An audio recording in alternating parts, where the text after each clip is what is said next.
PM Suresh Babu, ലോകത്തിൻ്റെ നാനാഭാഗങ്ങളിൽ നിന്നും ദശലക്ഷക്കണക്കിന് ഭക്തരാണ് ശബരിമലയിലേക്ക് ഒഴുകിയെത്തുന്നത്. താങ്കൾക്കറിയാലോ,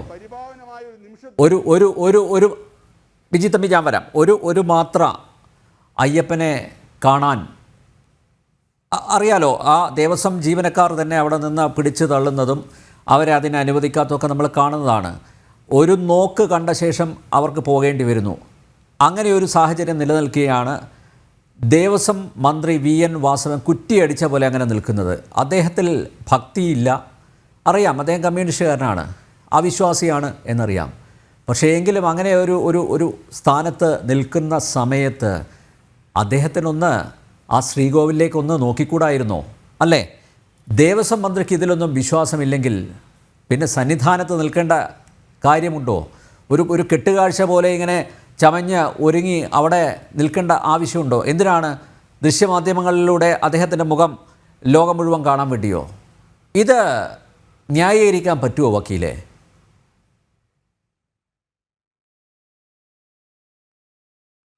നേരത്തെ പറഞ്ഞതുപോലെ തന്നെ വലിയ ഒരു കുഴപ്പങ്ങളൊന്നുമില്ലാതെ കടന്നുപോയ ഈ മകര മണ്ഡല വിളക്ക് കാലം ഇപ്പോൾ അതിൻ്റെ ഒരു ചുമതലക്കാരനായൊരു മന്ത്രിയുടെ നിൽപ്പ്, മന്ത്രിയുടെ നോട്ടം, അദ്ദേഹത്തിൻ്റെ കൈകൾ എവിടെ വെച്ചു എന്ന് തുടങ്ങിയിട്ടുള്ള കാര്യങ്ങൾ ചർച്ച ചെയ്യാൻ മാത്രം നമ്മൾ താഴോട്ട് പോകുന്നത് ശരിയാണോ ശ്രീ അനിൽ നമ്പ്യാർ? അല്ല, ഒരിക്കലും അതുകൊണ്ട് താഴോട്ട് പോകുന്നില്ല. ഇത് ചർച്ച ചെയ്യേണ്ട വിഷയമാണ്. അഡ്വക്കേറ്റ് PM സുരേഷ് ബാബു ഉത്തമ വിശ്വാസത്തിൻ്റെ അടിസ്ഥാനത്തിൽ തന്നെയാണ് ഇത് ചെയ്യുന്നത്. നാട്ടുകാരറിയണം, ഇത് ചർച്ച ചെയ്യണം. എന്തുകൊണ്ട് ചർച്ച ചെയ്യേണ്ട? ഇങ്ങനെ ചർച്ച ചെയ്യുന്നതുകൊണ്ട് എങ്ങനെയാണ് താഴോട്ട് പോകുന്നത്? അല്ല, ഞാനിത് അതിനെക്കുറിച്ചുള്ള വിശകലനങ്ങളിലേക്ക് വരികയാണ്. നമ്മൾ ഒരിക്കലും ഇത്തരം ചർച്ചകളായിരുന്നില്ല വേണ്ടിയിരുന്നത് എന്ന ഉറച്ച വിശ്വാസക്കാരനും അഭിപ്രായക്കാരനുമാണ് ഞാൻ. ഇപ്പോൾ ഈ ഒരു വിഷയത്തെക്കുറിച്ചാണ് സംസാരിക്കുന്നത് എന്ന് ശ്രീ അഭയദേവ് എന്നോട് പറഞ്ഞപ്പോൾ ഞാൻ ഈ മകര വിളക്കിൻ്റെ അവസാനത്തെ ഒരു ചടങ്ങുണ്ടല്ലോ, നമ്മുടെ സർവാഭരണ ഭൂഷിതനായി നിൽക്കുന്ന അയ്യപ്പ ഭഗവാനെ ദർശിക്കാനുള്ള ഈ ആളുകൾ, മന്ത്രി അടക്കമുള്ള ആളുകൾ നിന്നതിനെക്കുറിച്ചുള്ള പരാമർശങ്ങളൊക്കെ ഞാനിവിടെ കേട്ടു. ഞാൻ അദ്ദേഹത്തെ അവിടെ കണ്ടു. അദ്ദേഹം കൈ വയറിനോട് ചേർത്ത് പിടിച്ച് ഭക്തിപൂർവം അവിടെ നിൽക്കുന്നത് എനിക്ക് കാണാൻ കഴിഞ്ഞിട്ടുണ്ട്. ശ്രീ അനിൽ നമ്പ്യാർ അതൊന്ന് ഇട്ട് നോക്കണം. അത് വൈകുന്നേരം, അത് കഴിഞ്ഞ് നട തുറന്ന്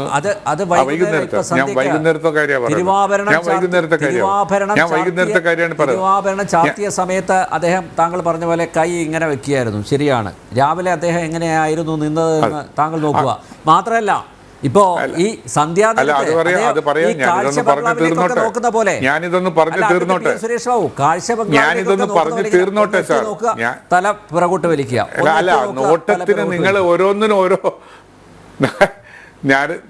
നിങ്ങൾക്ക് നോക്കുന്നത് എങ്ങനെയാണ് എന്നതിനെ കുറിച്ച് അതൊരു ആപേക്ഷിക സിദ്ധാന്തമല്ലേ ശ്രീ അനിൽ നമ്പ്യാർ?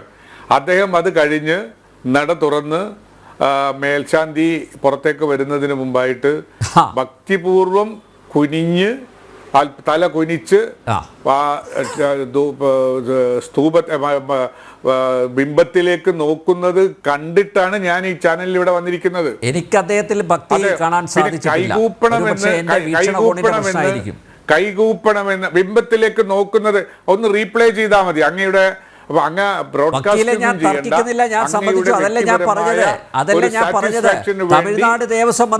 തമിഴ്നാട് ദേവസ്വം മന്ത്രി ശേഖർ ബാബു, അദ്ദേഹം എത്ര ഭക്തിപൂർവമാണ് അവിടെ നിൽക്കുന്നത്. പോട്ടെ, Thiruvithamkoor Devaswom president advocate PS Prasanth, അദ്ദേഹം എത്ര ഭക്തിയാദരവോടുകൂടിയാണ് സാർ നിൽക്കുന്നത്. എന്താ വാസവൻ, എന്താ കൊമ്പുണ്ടോ സാർ? അങ്ങനെ കേൾക്കൂ സാർ, അങ്ങനെ കേൾക്കൂ, അങ്ങ് കേൾക്കൂ. ഇത് വ്യക്തി ടു വ്യക്തിയാണ്. ഭക്തി ഏത് തരത്തിലാണ് മനസ്സിന്റെ അന്തരാളങ്ങളിൽ നിന്നും ബഹിർസ്ഫുരിക്കേണ്ടത് എന്നത് ഓരോ വ്യക്തിയെ സംബന്ധിച്ചിടത്തോളം ഉള്ളതാണ്. നാളിതുവരെയുള്ള കാലഘട്ടങ്ങളിൽ അദ്ദേഹത്തിന് എത്ര പ്രായമുണ്ടാവും ഈ മന്ത്രി വാസവന്?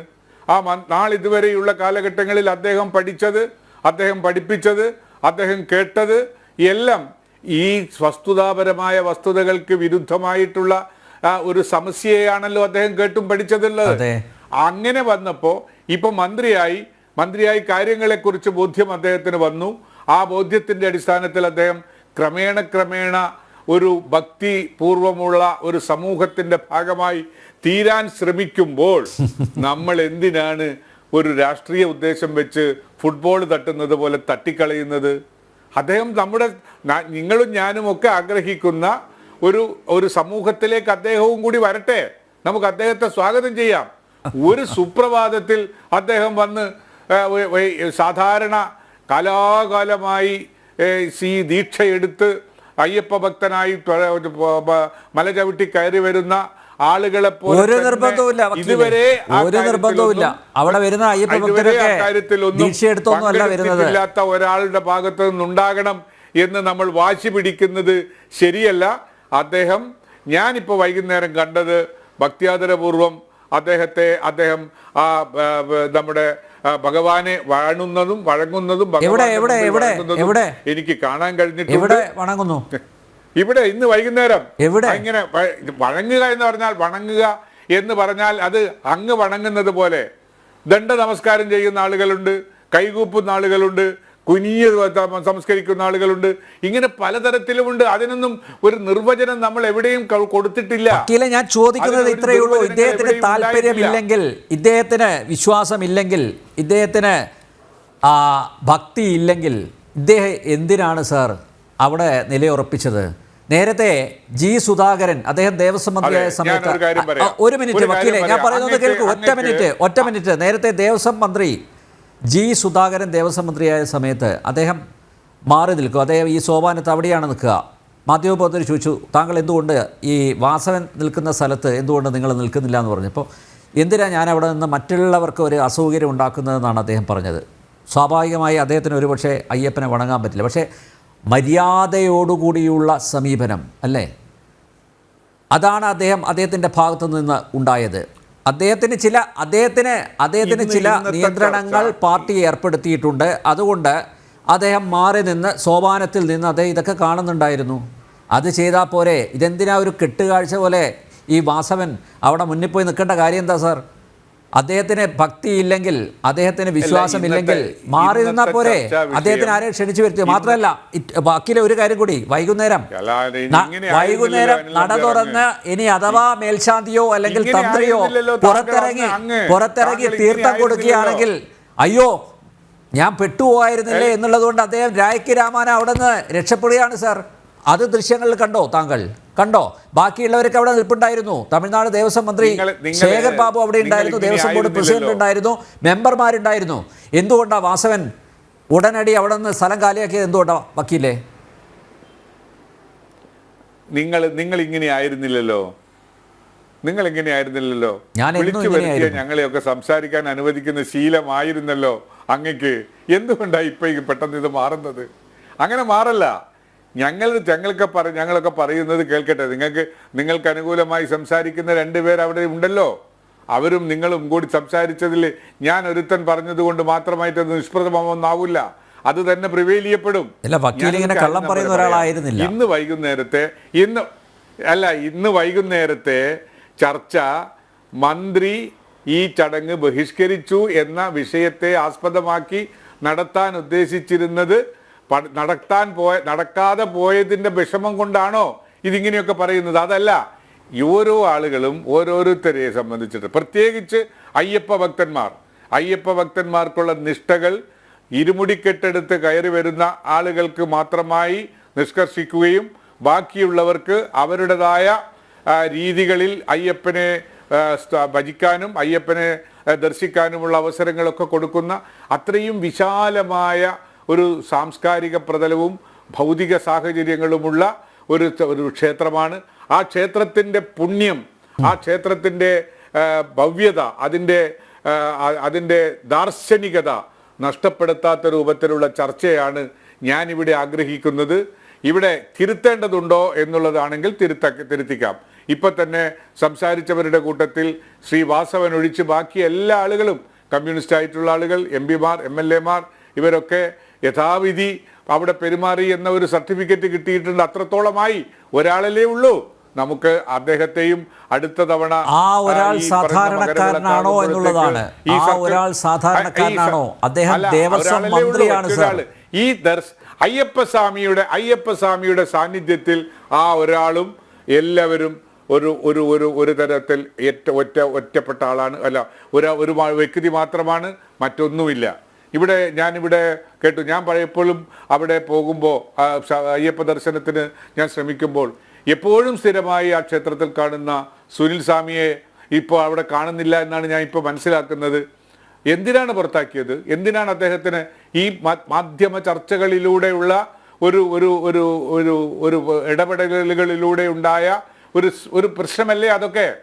അദ്ദേഹം എന്തെല്ലാം കാര്യങ്ങൾ ആ ക്ഷേത്രത്തിനു വേണ്ടി 41 ദിവസവും അവിടെ തന്നെ നിൽക്കുകയും പ്രവർത്തിക്കുകയും ഭക്തിയോടുകൂടി അവിടെ ജീവിക്കുകയും ചെയ്തിരുന്ന അദ്ദേഹത്തെ പുറത്താക്കി. നമ്മൾ ചെയ്യുന്ന ഓരോ കാര്യങ്ങളും അതിനേത് തരത്തിലാണ് അത് ചെന്ന് പതിക്കുക എന്ന് നമ്മൾ ആലോചിക്കണം. ഇദ്ദേഹം ഇത്രത്തോളമൊക്കെ ആയി വന്നിട്ടുണ്ട്. അപ്പോൾ ഈ ഇത്രയും പ്രായത്തിനിടയിൽ ഇതുവരെ പഠിച്ചു വന്ന് ശീലിച്ചു വന്ന ആ പ്രതലത്തിൽ നിന്നും മാറി ഭക്തിയുടെ ഒരു കേന്ദ്രത്തിലേക്ക് അദ്ദേഹത്തെ കൊണ്ടുവരാൻ കഴിഞ്ഞിട്ടുണ്ടെങ്കിൽ ഇനിയുള്ള നാളുകളിൽ നമ്മളുടെ കൂട്ടത്തിൽ ഞാനും താങ്കളുമൊക്കെ ദൈവവിശ്വാസികളും ഭക്തന്മാരുമാണ്. അവരുടെ കൂട്ടത്തിലേക്ക് ഒരാളെ കൂടെ കിട്ടി എന്ന സന്തോഷമാണ് നമുക്കുണ്ടാവേണ്ടത് എന്നാണ് എൻ്റെ ഒരു പ്രാർത്ഥന. അതിനുവേണ്ടി ഉള്ള ഒരു പ്രവർത്തനത്തിലേക്ക് നമുക്ക് പോകണം എന്നാണ് എനിക്ക് അഭ്യർത്ഥിക്കാനുള്ളത്.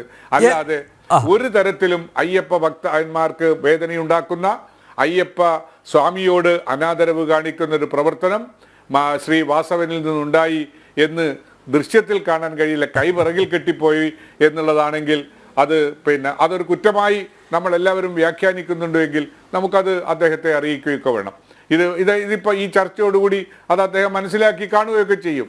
പക്ഷേ അങ്ങനെ കിറകിൽ കെട്ടാൻ പാടില്ല, മുന്നിൽ കെട്ടണം, കൂപ്പി നിൽക്കണം എന്നൊന്നും ഒരിടത്തും പറഞ്ഞിട്ടില്ല. ഭക്തി മനസ്സിലുള്ള ഭക്തി അത് നെറുകയിൽ ചന്ദനം തൊടുന്നതുകൊണ്ടോ അല്ലെങ്കിൽ തൊടാത്തത് കൊണ്ടോ ഭക്തി ഉണ്ടെന്നോ ഇല്ലെന്നോ അനുമാനിക്കാൻ നമുക്ക് കഴിയാത്തൊരു സാഹചര്യം കഴിയാൻ പാടില്ല എന്നാണ് എനിക്ക് വിവക്ഷിക്കാനുള്ളത്. അതിലേക്കുള്ള ചർച്ചയായി ഈ ചർച്ചയെ മാറ്റണം എന്ന അഭ്യർത്ഥനയാണ് എനിക്ക് നിങ്ങളുടെ മുമ്പിൽ സമർപ്പിക്കാനുള്ളത്. വക്കീല് മിടുക്കനാണ്. വക്കീല് വളരെ സമർത്ഥമായി ചില കാര്യങ്ങളൊക്കെ പറഞ്ഞൊപ്പിച്ചു. വക്കീലെ, ആ ദൃശ്യങ്ങളില്ലേ, അത് നമ്മളിപ്പോൾ ഇവിടെ കാണിച്ചത് 1 മിനിറ്റ് പോലുമില്ല. ഞാനത് മുഴുനീള കാണിക്കുകയാണെങ്കിൽ വക്കീലിന് കാര്യങ്ങൾ ബോധ്യപ്പെടും. രാവിലെ അവിടെ നടന്ന എന്താണ്, വൈകുന്നേരം നടന്ന എന്താണ്. നോക്കട്ടെ, ഈ ചർച്ചയ്ക്കിടയിൽ ഞാനത് ഒരു ബോക്സിൽ അത് കാണിച്ചുകൊണ്ടേയിരിക്കാം.